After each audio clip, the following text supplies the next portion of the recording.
Okay, so picture a creature that is, by its very nature, built for a life of filth. Its whole world revolves around feasting on rotting remains, often, well, often covered, head to beak, in gore. Not a very appealing image. Not at all. Now imagine that same creature is one of the most spectacularly colored birds in the entire world. And that's where we get this incredible contradiction, a scavenger that's dressed for a carnival.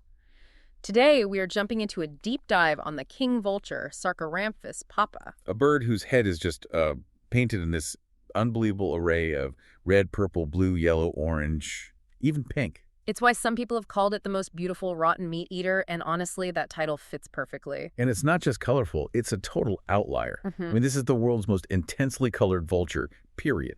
And it's the only surviving member of its genus, Sarcoramphus. Exactly. That makes it a really unique study in evolutionary specialization. It suggests this particular lineage has been perfecting its very specific job in the ecosystem for, well, for millennia. So that's our mission for this deep dive. We want to understand how a creature this striking survives in such a messy world. We'll look at what earned it the title of king, its size, its unique feeding strategy, and why those bizarre looks are actually key to its survival. Right. So, where do we start? The name seems like a good place. Let's do it. Sarcoramphus papa. Because even the sciencey name hints at this strange mix of biology and, I guess, prestige. It's incredibly descriptive when you break it down. Sarcoramphus comes from two ancient Greek words. You have sarx, Which means flesh. exactly, and rampsis, which describes a crooked-looking beak, so a fleshy, crooked-beaked bird. Okay, so far so good. That sounds about right for a scavenger. Yeah. It sets a pretty low bar for visual appeal, a bird literally designed to rip flesh, But then you get the second half of the name, papa. which is Latin for bishop. That's where the prestige comes in. Hmm. It's a direct reference to its plumage. An adult king vulture has this stunning, creamy white body and these deep black flight feathers. So when it's soaring high up, that contrast looks like a bishop's cloak. That's the idea. It gives it this very solemn, majestic look. And that comparison is what really elevated it in the eyes of early naturalists. So you've got this majestic black and white cloak, and then this absolute explosion of color on its head. We have to talk about that head. It's just baffling. It is truly stunning. The head and neck are bald, which is, a pretty common trait for scavengers. Right, it helps them stay clean when they're rooting around inside a carcass. But instead of the usual dull gray or red skin, you get this dazzling mix of vibrant blues, deep purples, startling reds, and bright oranges. It's like a painter's palette. And he has that huge orange protrusion right on its beak. That's the caruncle. It's a fleshy, deeply orange appendage that sits right on top of its beak. And this is where the science gets really interesting, because the reason for all this color, the caruncle, the skin, is still one of the biggest mysteries in ornithology. Wait, really? We still don't know for sure why this one bird evolved to look like a rainbow. Not for sure. We have theories, of course.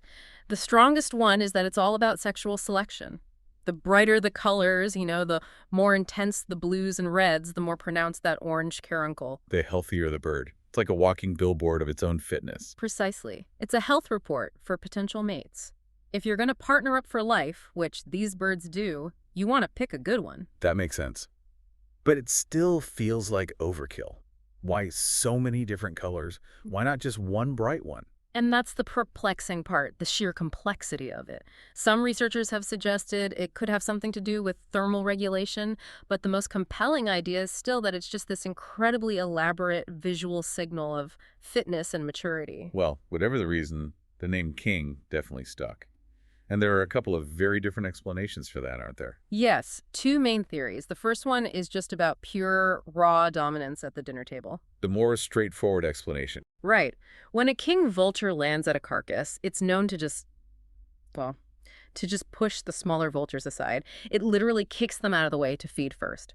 It's the classic, the king has arrived, scatter little peasants scenario. I could just picture it. A massive bird with a 2-meter wingspan just drops in and everything else scatters. But the second theory is more mythological. It is. It's rooted in ancient Mayan culture. For the Maya, this bird wasn't just a powerful animal, it was a kind of intermediary. They saw it as a messenger between humans and the gods. So that would definitely cement its royal status in the region. Absolutely. A messenger for the gods is about as royal as it gets. So whether it's through sheer force or spiritual authority, the title seems pretty well earned. Let's place this king in its kingdom. Where do we find it? It is exclusively a New World vulture. Its domain stretches from southern Mexico all the way through Central America and down into northern Argentina. It's a creature of the tropics. And we should probably just pause here for a second and remind everyone that even though they look a lot like the big vultures in Africa or Europe, they're not closely related at all. That's a really key point. This is a textbook example of what we call convergent evolution. The two groups split off millions of years ago, but because they fill the exact same ecological role, scavenging large animals, they independently evolved very similar traits. Bald heads, big bodies, strong beaks. It just goes to show how powerful that environmental pressure is. Yeah. So its habitat is mostly lowland forests, grasslands, often near water, right, like swamps. Yes, it tends to stick to those areas, so if you're looking for one, you're scanning the canopy above a deep green jungle, probably near a river. And you'd be looking for a giant. I mean, if you exclude the condors, the king vulture is the largest New World vulture there is. It really is. The scale is impressive. So give us the numbers. How big are we talking? They stand about 75 centimeters tall, so that's around 2.5 feet. They weigh about 5 kilograms. But the key stat is the wingspan. It can be over 2 meters. That's a huge amount of bird. And that size dictates everything about how it moves. Despite being so big, it's known for being a very serene flyer, like a gliding king. Absolutely. It takes a ton of energy to flap a body that big, so it prioritizes efficiency. It relies almost entirely on air currents, on rising thermals. It can soar for hours without a single flap, just circling, patrolling huge areas with minimal effort. It only flaps when it absolutely has to. Right, for takeoff or a critical maneuver. Otherwise, it's all about coasting on those invisible rivers of air. Which brings us to one of the weirdest visuals of this bird, what it looks like from a distance. Ah, yes. When it's in flight, or even just perched high up, it has this odd habit of tucking its spectacular, colorful head down. So all you see is the black and white body. Exactly. And the result from far away is, well, it's kind of unnerving. You just see this huge black and white shape with these massive static wings, and it gives the distinct impression of a headless bird soaring through the sky. A silent, gliding, headless messenger. That image is just. It's the perfect mix of majestic and macabre for this animal. It really is. And that constant patrolling is all about its one job, finding carrion. A job that's actually critical for the health of the ecosystem. By cleaning up rotting animals, it limits the spread of disease. But for a scavenger, it has a pretty major flaw in its toolkit. And this is where its strategy gets so fascinating. It has a pretty poor sense of smell. Which is kind of the main tool for the job, isn't it? For most other vultures, yes. Smaller New World vultures, like turkey vultures, can sniff out the gases from a decaying carcass from miles away. The king vulture just can't do that reliably. So if the king can't smell its own dinner, how does it find it? It uses its eyes. It essentially turns the smaller scent-tracking vultures into its own personal search party. It soars high above, watching, waiting. Waiting for them to find something. Precisely. It sees a crowd of smaller vultures descending rapidly, and it knows they've found the meal. So that's the find. But then it arrives, and that's where the king status, the brute strength, comes in. Correct. What it lacks in a sense of smell, it more than makes up for with raw power. It has the strongest, thickest beak of all the American vultures. And that's so important because the biggest meals, a cow, a tapir, have hides that are just too tough for the smaller birds. Exactly. They can surround the carcass all day, but their weaker beaks just can't pierce that thick skin. They can't get in. So it's this kind of enforced teamwork. The smaller vultures provide the find with their noses. And the king vulture provides the access with its beak. It lands, rips open the hide, and the feast can begin. Of course, it eats first. It takes the best parts. But once it's done, the carcass is open for everyone else. They need the king to be their can opener. It's a mutualistic relationship, but one that's definitely built on a power imbalance. And when you see one eating, you often see this huge pinkish bulge on its chest. That's its crop. It's basically an internal pouch, part of the digestive tract, that's just designed to store food. A built-in doggy bag. The ultimate doggy bag. When you find a huge, rare meal, you need to eat as much as you can, as fast as you can. The crop lets it just gorge itself, store kilograms of food, and then fly off somewhere safe to digest it all later. You know, for an animal that spends its days with its head inside a dead animal, They're surprisingly clean. They are, generally. Yeah. After a messy meal, a king vulture will often fly a long way just to find a river or a watering hole to bathe. It will wash itself thoroughly and then preen its feathers. It's crucial for keeping parasites down and feathers healthy. But there's one massive exception to this fastidiousness, a survival tactic that is just, well, it's revolting. Uh, we have to talk about urohydrosis. It sounds so technical. The name is technical, but the action is very, very simple. The vulture deliberately defecates all over its own legs. And why on earth would a bird that goes out of its way to bathe do something so unsanitary? To cool down, birds can't sweat. And in the intense tropical heat, a big, dark-colored bird can overheat easily. Urohydrosis is their solution. The excrement is mostly liquid, and as it evaporates off the bare skin of their legs, it pulls heat away from the body.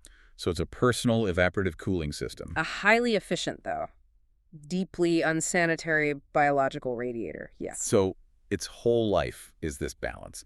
Majestic flight, a beautiful head, incredible strength, and necessary self-defecation. It's the ultimate high-low creature. It is the ultimate specialist. Everything has a purpose. Okay, let's shift to its family life.